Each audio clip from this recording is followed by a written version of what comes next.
2024 நாடாளுமன்ற தேர்தலை முன்னிட்டு இன்றைக்கி 12ஆம் தேதி பார்த்தீங்கன்னா, திமுக தொகுதி பங்கீட்டு குழு தலைவர் டிஆர் பாலு தலைமையிலையும், விசிகாவை பொறுத்த வரைக்கும் திருமாவளவன் பொதுச்செயலாளர் ரவிக்குமார் தலைமையிலும் கூடி பேசினாங்க. முதற்கட்ட பேச்சுவார்த்தை நடந்துச்சு.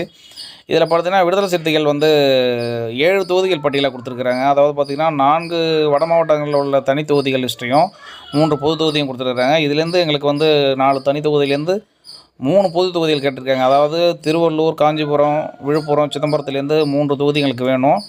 அதே போல் கள்ளக்குறிச்சி, பெரம்பலூர், மயிலாடுதுறை இந்த 3லேருந்து ஒரு பொது தொகுதி எங்களுக்கு கொடுக்கணும் அப்படின்னு சொல்லி கேட்டிருக்கிறாங்க. எப்போதும் நாங்கள் தனி தொகுதியில் நிற்கிறதுனால இந்த தடவை ஒரு பொது தொகுதி கண்டிப்பாக வேணுன்ற மாதிரி முதல் லிஸ்ட்டை கொடுத்துட்டு வந்திருக்கிறாங்க. இனிமேல் திமுக தலைமை மறுபடியும் 2ஆம் கட்ட பேச்சுவார்த்தைக்கு போயிட்டு தான் இதில் மறுபரிசீலனை செஞ்சு அவங்களுக்கு தொகுதி பங்கீட்டை கொடுப்பாங்க. ஆனால் திமுகவை பொறுத்த வரைக்கும் பார்த்திங்கன்னா அதிக எண்ணிக்கையில் போட்டியிடுறதுக்கு முடிவு எடுத்திருக்கிறாங்க. பின்னால் தான் போக போகுது என்னென்னு தெரிய வரும். நன்றி, வணக்கம்.